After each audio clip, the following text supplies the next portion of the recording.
By Colin Kehoe, free into Laois, and this should be their first point of the game. Well, they've had to work very hard for this opportunity. David Cuddy, who didn't really hit that at all well. It'll drop short, a chance of a goal. Damien Fitzhenry did so well to deny Darren Rooney. Laois, though, misfiring in front of goal. Larry O'Gorman. Well, here's the free from David Cuddy. Didn't hit it at all well. He was thinking point, and there was panic in there. It was Damien Culleton who got the last touch. Good stop by Fitzhenry.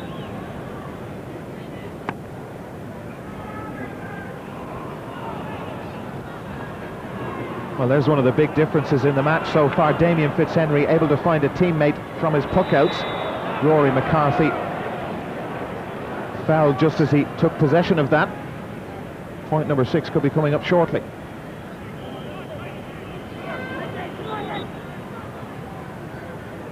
Paul Codd, 2 points to his credit today. Well, make that 3. Great free taker. 6 points to no score. Laois in real trouble.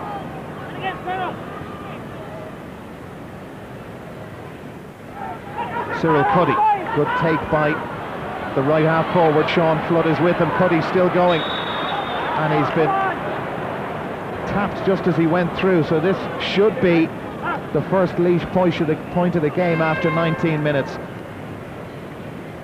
That's why the free was given. 20 minutes have elapsed in this game, and there is Laois's first point. David Cuddy from the free for 6 points back.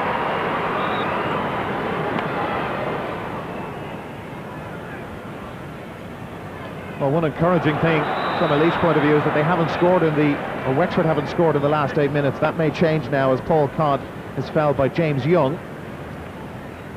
Well, here's a look at why the free was given. Great take by Paul Codd, and James Young was pulling the shorts. Codd, a look at the post, and he's accurate again. His 4th point in the game. Wexford's first score in just over 8 minutes. They're back on course again with a 7-point cushion.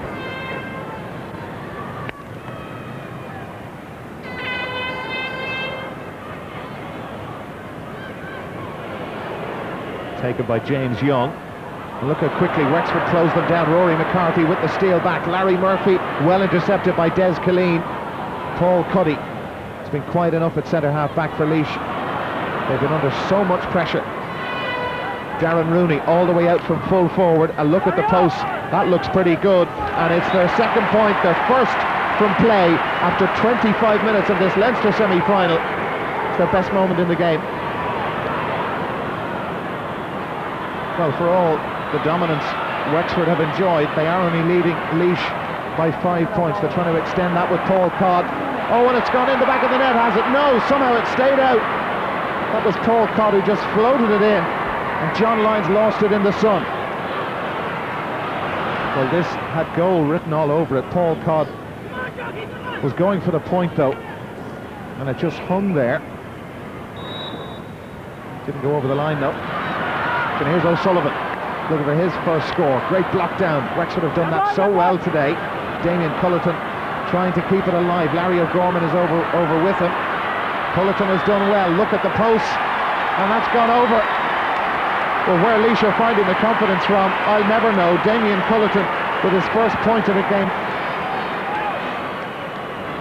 David Cuddy not having too much joy. He's moved into centre forward now. John O'Sullivan coming more and more into the game, but crowded out, taken off him by Mitch Jordan.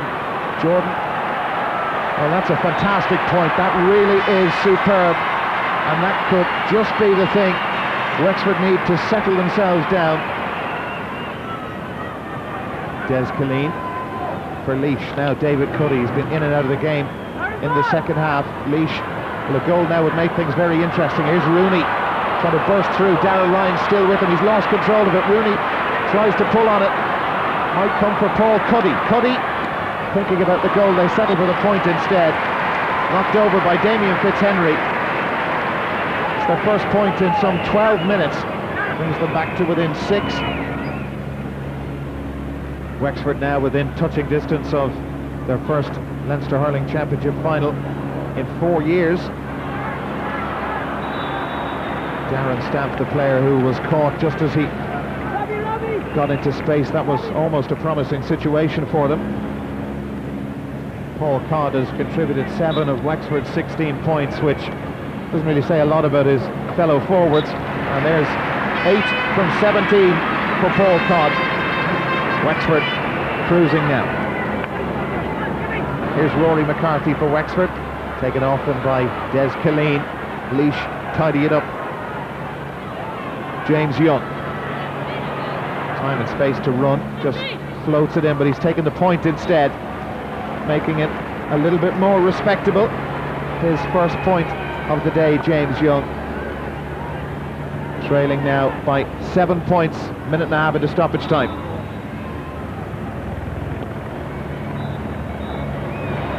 And there is the whistle for full time. Damien Fitzhenry's puck out, the last act of this Leinster Championship semi-final.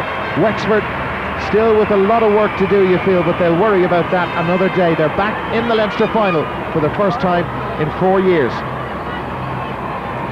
The final score, Wexford 17 points, Laois 10 points. It was never going to be a classic. The game was going to be very, very tight. We're happy to get it over with. Some of our players played below standard, but that's probably because they weren't let play. And we're going to hurl for the summer now, and the young lads in Wexford will be able to follow us, and that's the main thing. And that's, I think we also hurl with pride. Fair play to Wexford.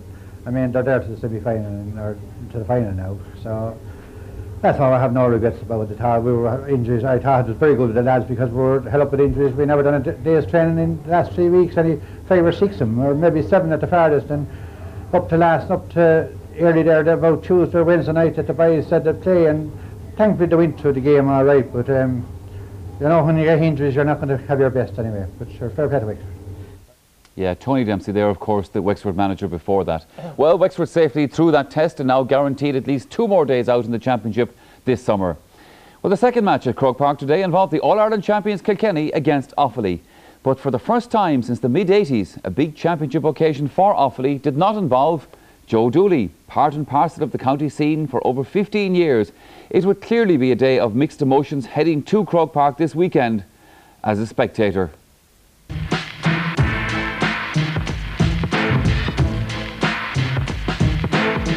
I started hurling with Offaly in 1982. I played for, I suppose, almost 19 years, up to last year's All-Ireland final. Played in 6 All-Irelands, won 3. Played, I think, in 12 Leinster finals, won 6. So kind of a 50-50 average. Had some great days and some disappointing days, but overall I'm very happy with my lot. And also at club level I had a lot of success as well. So it's most unusual, this year to be heading down to the county board offices in Tullamore looking to get tickets for an Offaly hurling game. I suppose in the 19 years I've been involved with Offaly, I never had to go look for tickets. I always got to Tony Murphy, the county secretary, and so it's unusual to say the least, and particularly to be going to a game with my family. I would always have been involved either as a player or on the bench, and it's going to be a very unusual day for me next Sunday. Forward please, Joe. Forward for music. Now Joe, we'll see you Sunday, Joe. Please guys, yeah, you're behind the goals I suppose as usual. Oh, it's the usual spot, yeah. I live in Tullamore, I'm married to Marie, we have 3 kids, we run a B&B here in Tullamore. I work locally with the ESB in Ferban and Shannonbridge, and I've been very lucky down the years with my job as well. It has been a great help to me in the hurling, and that I've always had time to train, and that was a great advantage. I won't be a very relaxed spectator, I'd say.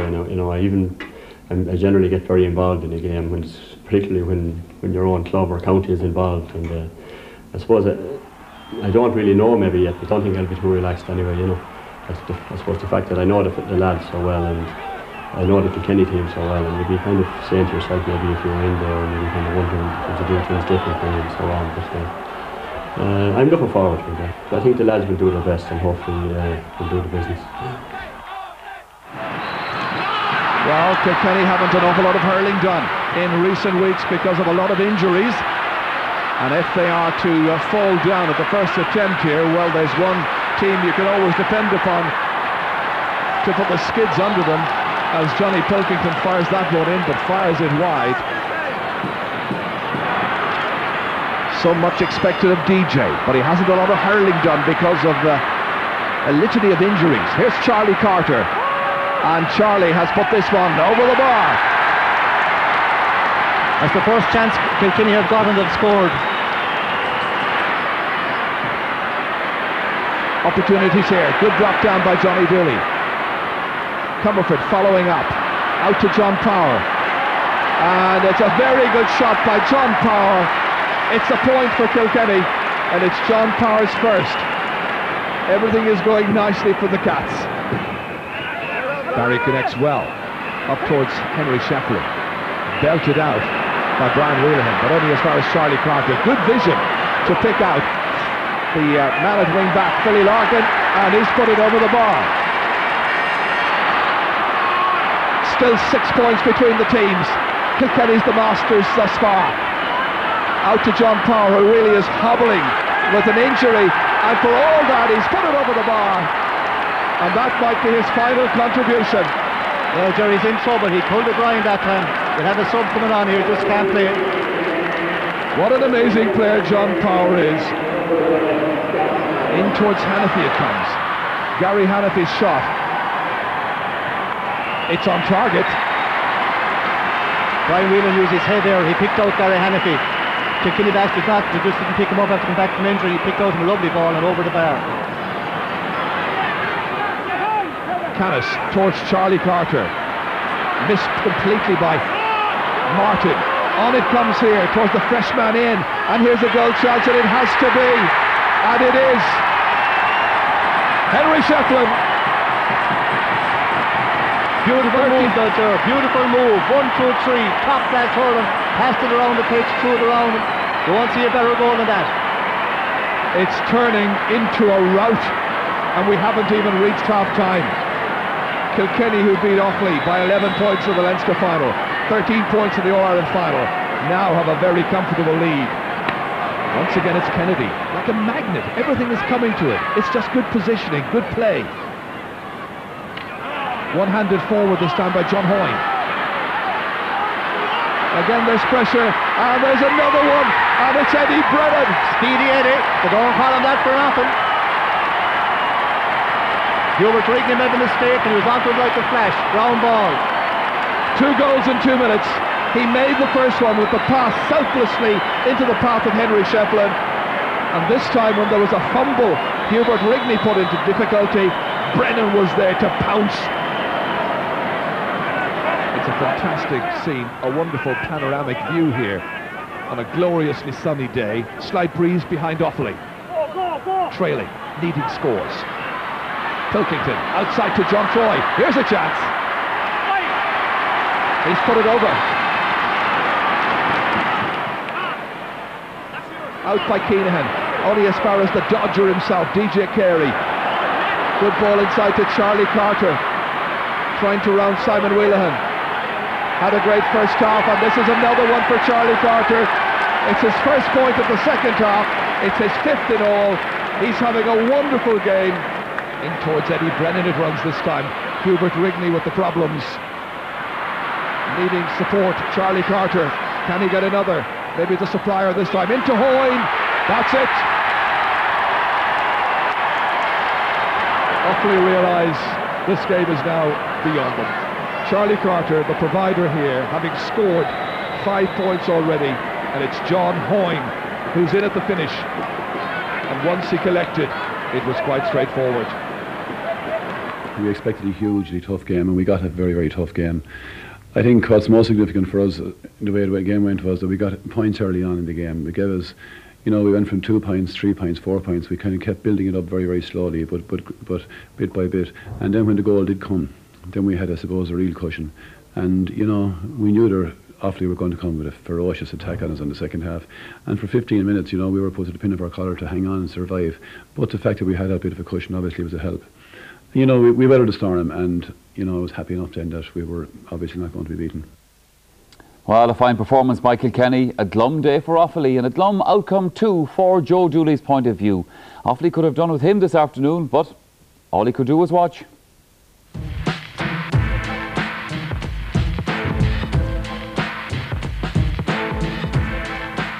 I suppose really from the start Kilkenny were on top in all sectors of the field, you know, and particularly their backline were very tight, and their half backline.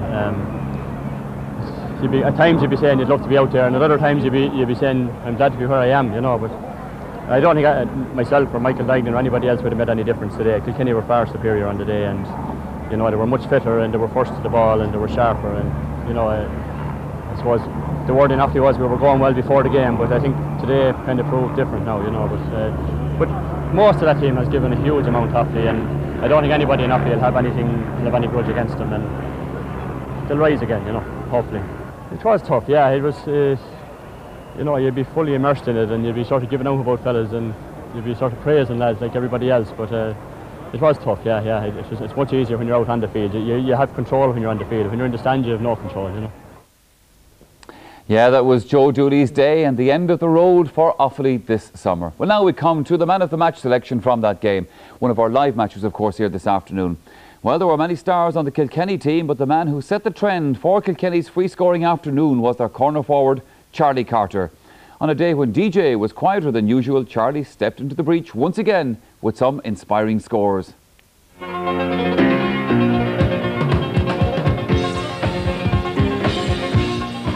And our man of the match, Sunday Games man of the match, goes to Charlie Carter. Charlie, congratulations to you. Fantastic performance. Yeah, things went well for us today. We came up, I suppose everyone was cautious. Didn't know how we had the hunger, like, you know, but I think we showed everyone that we had the hunger again. I suppose after winning All Ireland, it's only natural that people think that you mightn't have the hunger the year after. But we were after losing two, and we want to win two just to make ourselves known as a good team. And as I said, things went reasonably well there. You're probably going to be favourites once again. You know that. Will that be difficult? I suppose favourites don't really matter. Like, you know, favourites are there to be beaten as well. We'll just keep our head down and stay working ahead. And there's a panel of 30 there, and there's a few lads that didn't make the 24 today that'll be out trying the next day to get onto the panel. And there's going to be some competition for places next week. Yeah, and just before we leave all of the hurling action of the day, let's see what you thought about it all. From Andrea Morgan comes a comment on the refereeing in Cork. I was appalled by it, she says. Smith went down to take a Waterford man out and the referee didn't even give him a yellow card. And on the subject of tickets for Croke Park today, John Fleming says, it was a complete shambles. We arrived at Hill 16 20 minutes before the first match to find the tickets were being sold from a porta-cabin on the footpath of Drumcondra Road. There was a 200-yard queue there to buy tickets from 3 windows. This was ludicrous. Why get hundreds of people to line up on a public footpath when you could deal with them through the 10 or more styles at Hill 16? Sherlock, now let's come back to the point that Charlie Carter was making there. They want to win too. They want to prove themselves to be a good team. They are a good team, so obviously the incentive is still there. They're a fantastic team. You know, I saw Kilkenny. And going south, a former gunslinger talks bonanza.